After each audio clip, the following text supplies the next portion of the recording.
ocurrió una falla no pegamento y su espacio de almacenamiento acabó sed. No é possível criar, editar ou fazer upload de arquivos do Drive. Atualize as informações de pagamento para restaurar seu plano do Google One Warren TXT. The clock read 2:47 a.m. when Helen arrived at the hospital in labor, but what truly tore at her wasn't just the contractions ripping through her body like knives, it was the certainty that her entire life was about to implode before the eyes of the one man she swore she'd never face again. The pain came in waves so intense that Helen had to grip the sides of the gurney to keep from screaming. Each contraction was a cruel reminder that there was no escaping this moment. Her body trembled as the automatic doors of the birthing center hissed open, revealing corridors that smelled of disinfectant and dashed hopes. Fluorescent lights flickered above her head like dying stars, and Helen closed her eyes, trying to gather strength for what lay ahead. She had planned everything meticulously: a different hospital, a different doctor, anywhere but here, where David worked. But fate, with its scalpel-sharp irony, had conspired against her. The private hospital where she was supposed to deliver had suffered a fire 2 hours earlier, forcing her to seek the nearest facility with a neonatal ICU. Helen knew she risked running into him, but she gambled that on a Sunday morning he wouldn't be on call. She was terribly wrong. When the door to the labor and delivery room opened and Helen saw those brown eyes she had once known better than her own, the world seemed to cave in. David stood in the doorway, his white coat stark against the sudden pallor of his face. For 3 eternal seconds, they simply stared, her gasping on the gurney, him frozen with a clipboard in his hand. Helen felt as if an invisible fist squeezed her chest. There stood the man she had loved with every fiber of her being, with whom she had built dreams during their 5-year marriage. The man who had betrayed her with a coworker when she needed him most. The man whose child she carried in her womb for 9 months, without him even knowing of the baby's existence. Helen, David's voice was hoarse, almost inaudible. His hands trembled imperceptibly as he held the clipboard. She looked away, biting her lower lip hard enough to taste blood. "I need another doctor," she managed to whisper between contractions. "Helen, you're in advanced labor. There's no time for transfer." David approached, professionalism battling the whirlwind of emotions in his eyes. "I'll take care of you both." The word both echoed in the air like a time bomb. Helen clenched her fists, her nails digging into her palms. How dare he include himself in that equation? How dare he speak as if he were part of this story? A nurse rushed in, carrying equipment. "Dr. Andrade, the heartbeat is irregular. We need to accelerate the process." Helen watched David transform. In seconds, the man she had known gave way to the experienced physician who saved lives every day. His hands moved with surgical precision as he examined the monitors, his voice gaining the authority of someone who had overseen hundreds of deliveries. But Helen sensed something different in his movements, a tension beyond professionalism, as if each irregular beat of her child's heart was a stab in his own chest. As David checked the tests, Helen closed her eyes and allowed herself to drift back in time. Almost 2 years earlier, she had discovered she was pregnant on the same day she caught David leaving a hotel with Dr. Carla Mendez, an anesthesiologist 10 years his junior. The image still burned into her retina, the two of them walking hand in hand, David smiling in a way she hadn't seen in months, Carla wearing a dress. Helen recognized it was identical to one she herself had bought but never had the courage to wear.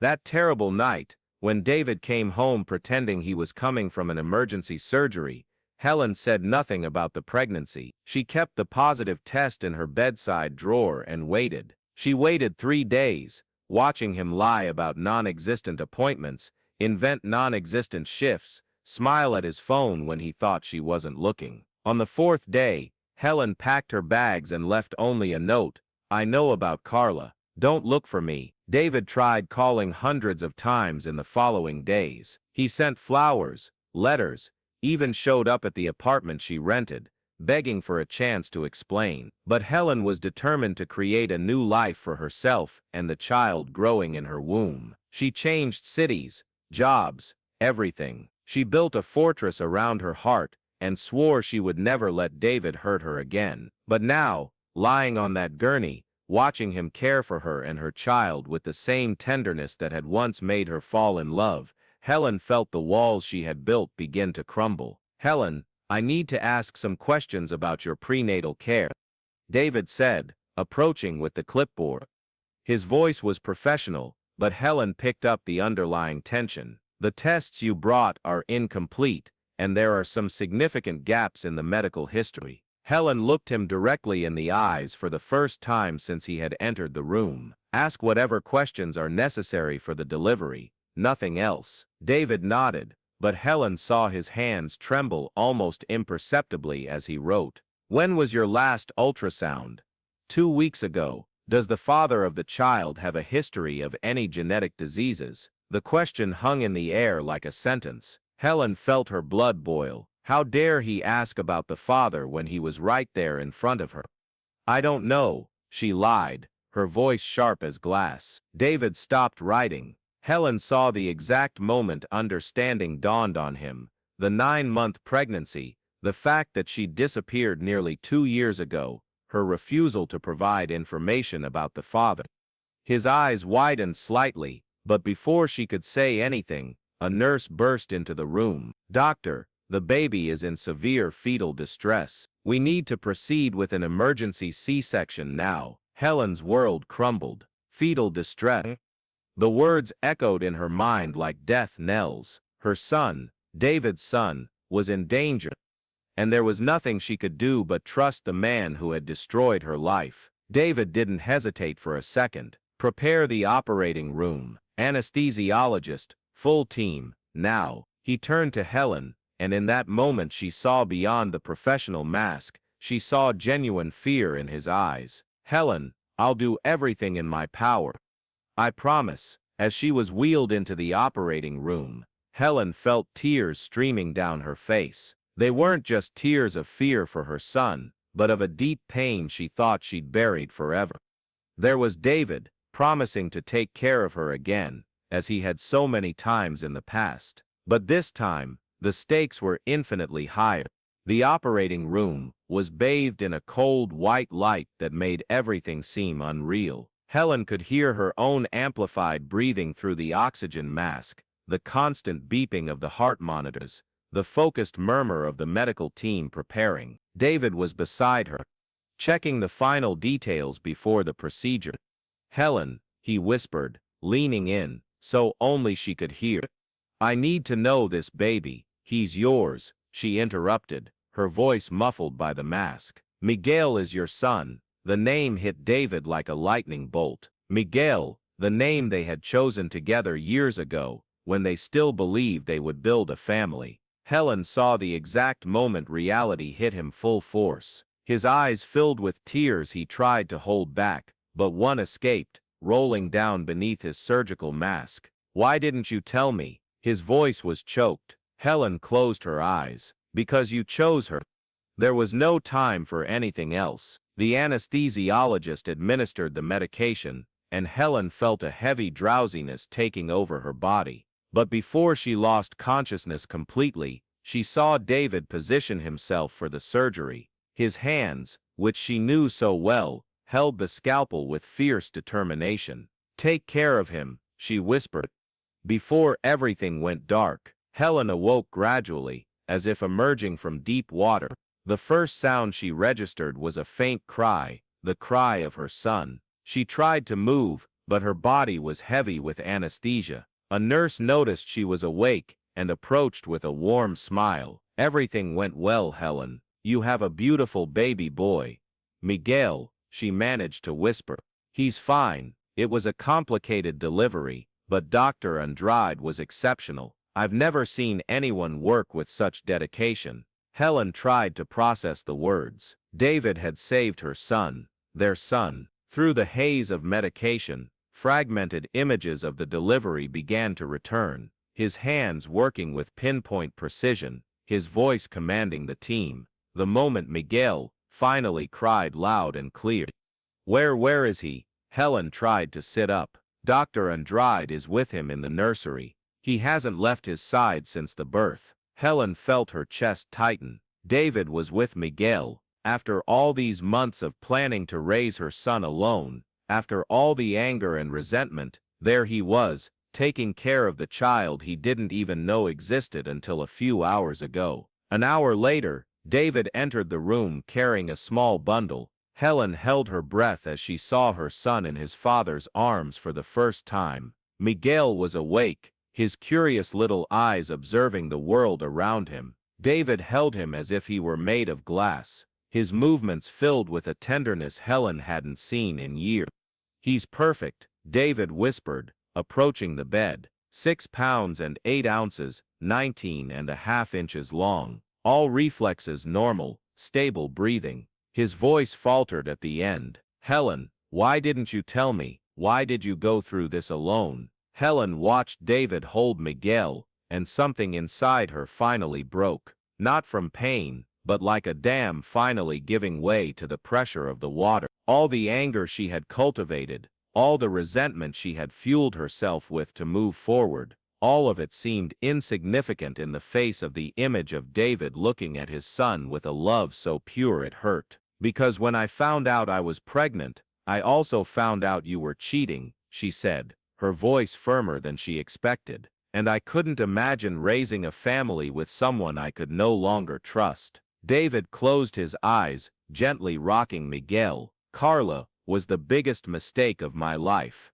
A mistake that cost me you, and almost cost me meeting my son. It wasn't just a mistake, David. It was a choice. You chose her for months. You lied to me every day. How could I tell you about Miguel, knowing you were building a life with someone else?" "I wasn't building anything with her," David said, finally lifting his eyes to meet Helen's. "I was running away from myself. I was scared." "Scared of what?" David hesitated, as if the words were stones in his throat. "Of not being good enough for you, of you one day realizing you deserved someone better.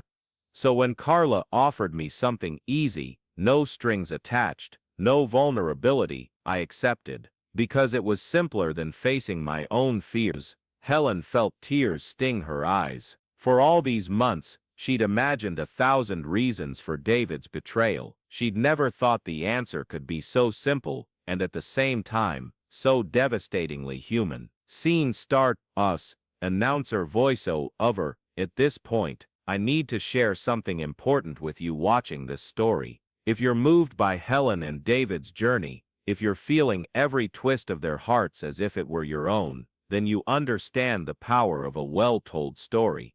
That's precisely why I invite you to subscribe to our channel and hit the notification bell. Here we explore stories that touch the soul, that make us question our own choices, and inspire us to be better. Every story we share is an opportunity for reflection, growth, and human connection. Don't miss the chance to be part of this community that believes in the transformative power of words. Subscribe now, and continue with us on this journey of emotional discovery. Scene end. Announcer voice-over. Scene end. Announcer voice-over. Scene end. End scene start. David sat in the chair beside the bed, still holding Miguel. "Helen, I know I don't have the right to ask this after everything I've done, but can I hold him a little longer?" Helen watched the two of them, father and son, and saw something that surprised her. David wasn't trying to redeem himself or prove anything. He was simply present, completely absorbed in the experience of meeting his son. There was no calculation in his movements, no attempt at manipulation, just a man discovering he was a father and trying to absorb the magnitude of that moment. "You can stay," she whispered. They remained silent for a long time. Helen watched David softly speak to Miguel, telling him about the hospital, about the other babies in the nursery, about how brave he had been during the birth. It was surreal to hear the man she had hated for so long, whispering words of love to the son she had raised alone in her heart. Gradually, Helen began to remember who David was before everything fell apart between them. He had always been gentle with children. During their marriage, they would stop on the street so he could play with babies in strollers. And Helen always joked that he would be a wonderful father. Seeing him there, she realized she hadn't lost that essence. She had just buried it under layers of fear and insecurity. Helen, David said eventually, without taking his eyes off Miguel, I know I can't undo what I did. I know I broke your trust in a way that may never be repaired. But I want you to know that I ended things with Carla the day after you disappeared. I spent these 2 years trying to find you, trying to understand how I could have destroyed the only thing that truly mattered in my life. Why did you stop looking for me after the first few months? Because I realized you were right to run. I realized that maybe it was better for you to be away from me. He looked at her for the first time since he'd started speaking. But I never stopped loving you. Not a single day. Helen felt her heart quicken. Part of her wanted to believe, wanted to throw herself into his arms, and pretend the last 2 years had been just a terrible nightmare. But the wounded part, the part that had cried alone through all those nights, couldn't simply forget. David, it's not that simple. You betrayed me at the moment I needed you most. When my mother was dying, when I was trying to balance work and caring for her, when I was emotionally destroyed, that's when you chose to seek comfort in someone else. David lowered his head.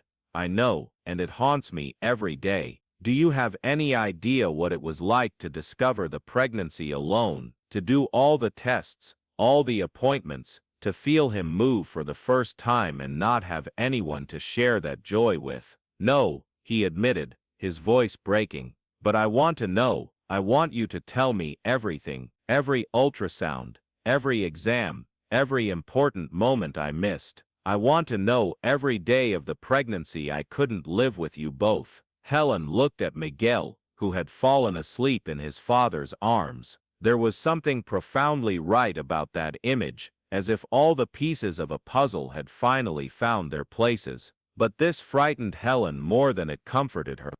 I don't know if I can do this again, David. I don't know if I can trust you again. I understand, he said, leaning over to place Miguel in her lap.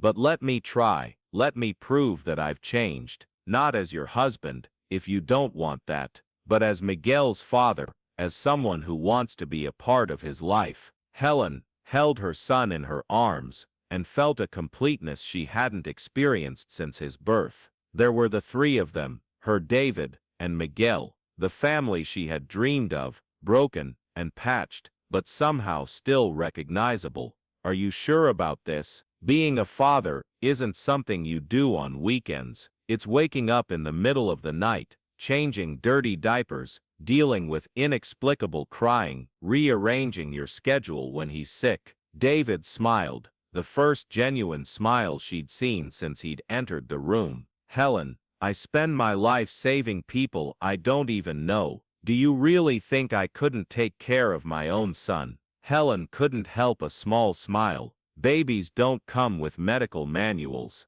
No, but they come with something even better. David leaned in to touch Miguel's face with his fingertip. They come with unconditional love, and I already love this boy more than I thought it was possible to love anyone. Scene end. At that moment, Helen saw beyond the man who had betrayed her.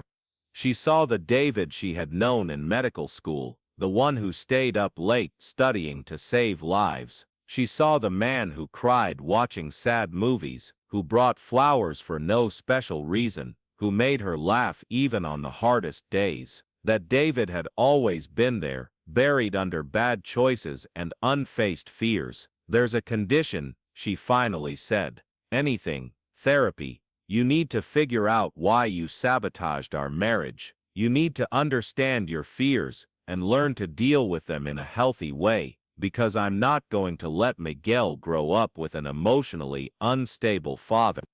David nodded immediately. I've already scheduled an appointment with a psychologist. Actually, I started therapy right after you disappeared. I needed to understand what had happened to me. Helen was surprised. Seriously, Dr. Richard Moore, I can give you his contact information if you want to check. For the first time, Helen felt that maybe, just maybe, There was hope for them, not as a couple, necessarily, but as people who had shared a deep love and now shared a child. And there's one more thing, she continued. I've also changed in these 2 years.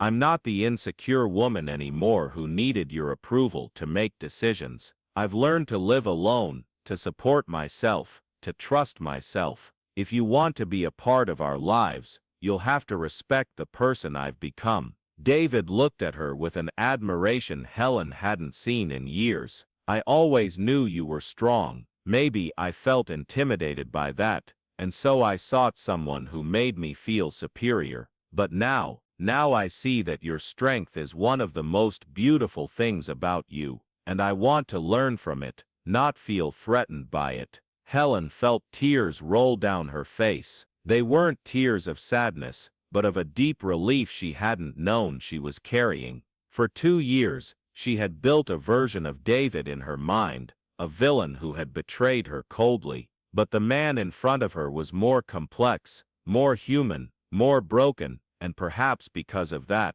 more real. Helen, David said, rising from his chair, I know it's too soon to talk about forgiveness. I know it's too soon for anything beyond learning to be parents together. But I want you to know that I'll spend the rest of my life trying to deserve a second chance. He walked to the door, stopping before leaving. I'm going to take a leave of absence from the hospital. I want to be here with you both for the next few days, learn to take care of Miguel, help you recover, if you'll let me. Helen looked at Miguel, sleeping in her arms, then at David standing in the doorway. There was so much fear in letting him stay, fear of getting hurt again, fear of trusting and being betrayed again. But there was also a deep exhaustion from carrying everything alone, and a small voice in her heart that whispered that maybe, just maybe, they could find a way back to each other. You can stay, she said softly, but sleeping in the armchair. And this doesn't mean we're back together. David smiled, and this time Helen saw tears of relief in his eyes. Thank you, he whispered, before leaving to get pillows from the nurse's station. Helen was left alone with Miguel, watching her son's perfect little face. Welcome to the world, little one, she whispered, kissing his forehead. Your story is just beginning, and I promise it will be beautiful, no matter what happens. That night, Helen could barely sleep, not because of post-surgical pain or caring for Miguel, but because she was processing everything that had happened.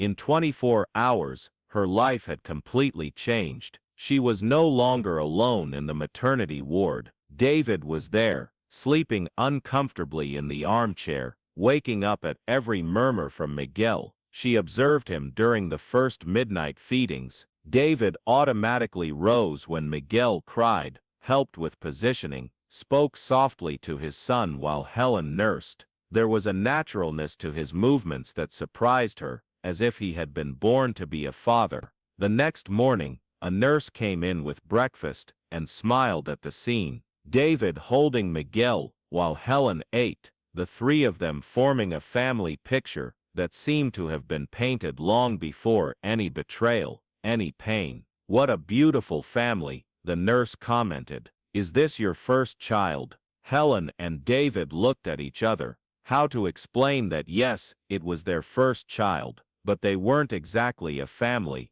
that they had spent 2 years apart, that he had only discovered his paternity hours before. It is, David replied simply, and Helen didn't correct him. Later, when they were alone, Helen finally asked the question that tormented her. What happened with Carla? David looked out the window before answering. She moved to Chicago shortly after we broke up. I heard she got married last year. He turned to Helen. Helen, I need you to know that I never loved Carla. Not for a second. She was an escape from reality, a cowardly way of avoiding dealing with my problems. That makes things worse, not better, Helen said. It means you threw away our marriage for something that didn't even mean anything to you.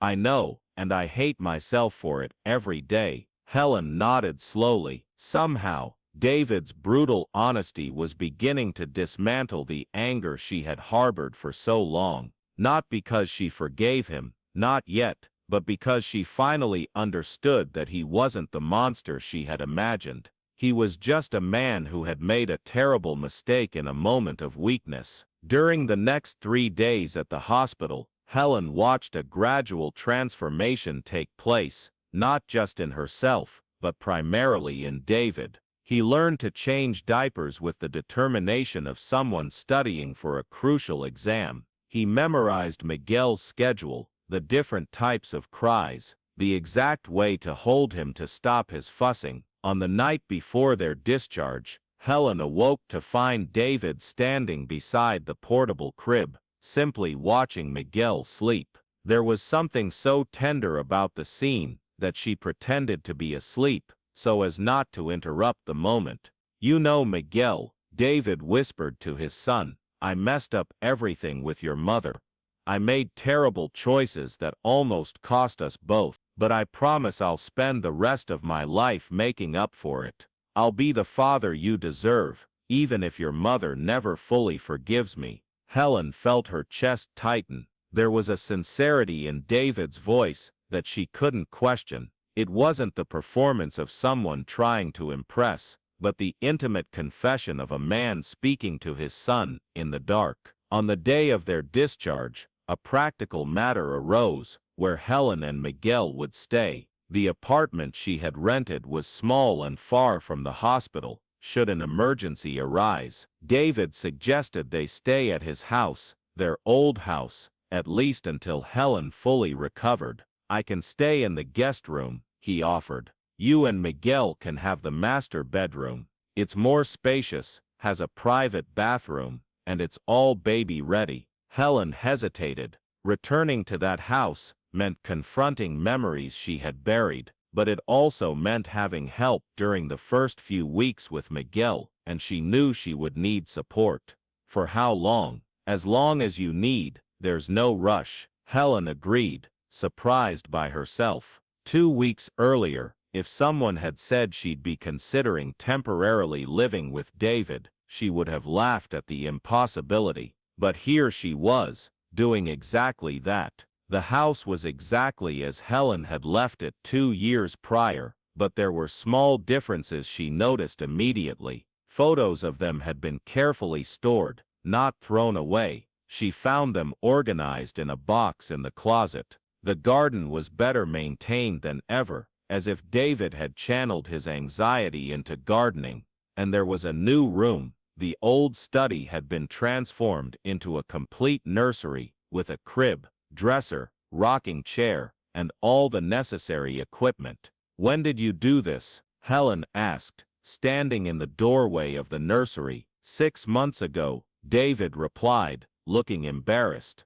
I always hoped you'd come back, and I always knew that if you did, it would be with our son." Helen walked through the room, touching each carefully chosen piece of furniture. There was an attention to detail that moved her. Children's storybooks, a musical mobile with plush animals, even a nursing chair, positioned near the window to take advantage of the natural light. "How did you know I was pregnant?" David leaned against the doorframe. "I didn't, but I hoped, and if you weren't, this room would be my way of showing that I was ready for the family we always dreamed of having." That first night in the house, Helen put Miguel to sleep in the new crib, and allowed herself to imagine what it would be like if they were truly a family. David had prepared dinner, nothing elaborate, just homemade soup and warm bread, but there was a tenderness in the simplicity that touched her deeply.